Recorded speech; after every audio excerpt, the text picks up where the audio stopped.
The coast-to-coast ceremonies continued here in Oregon and Southwest Washington.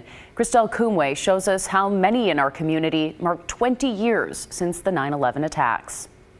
Ready? Peace. Portland firefighters held a small ceremony Saturday morning at Firehouse 1 to commemorate 20 years since the 9/11 attacks. More than 3,000 fallen heroes and their families forever impacted on this day 20 years ago. Of those deaths, over 300 were firefighters. That's when we went back.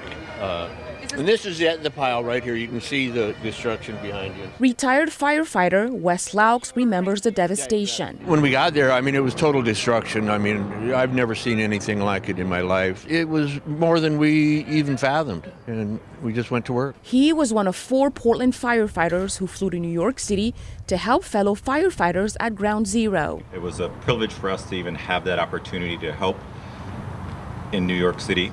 And the only reason why we went there, we weren't on a FEMA detail. We didn't ask for permission. We just went there to help. Neil Martin, still with Portland Fire and Rescue today, also traveled to New York. Both he and Laux were part of Portland's remembrance of those lost. But I'm really proud that we're all here today and paying our respects. And I hope we can keep this mentality up. The Kimball Fireboat closed out the ceremony along with the Portland firefighters' pipes and drums. Across the river in Vancouver, a solemn crowd gathered at the waterfront for a 9/11 remembrance ceremony.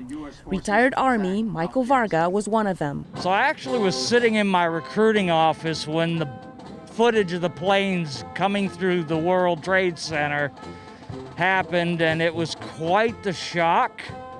It should never be forgotten, and that's why this is so important to me. The event included remarks from Vancouver police and fire chiefs and an F-15 flyover.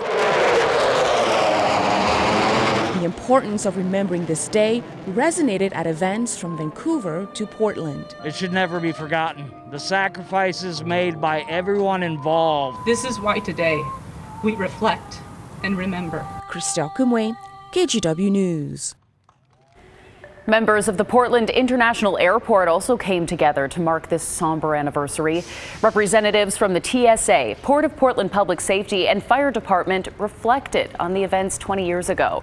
For them, it was a day that fundamentally changed the travel industry. A joint TSA and Port of Portland Honor Guard presented the colors, and a moment of silence was held.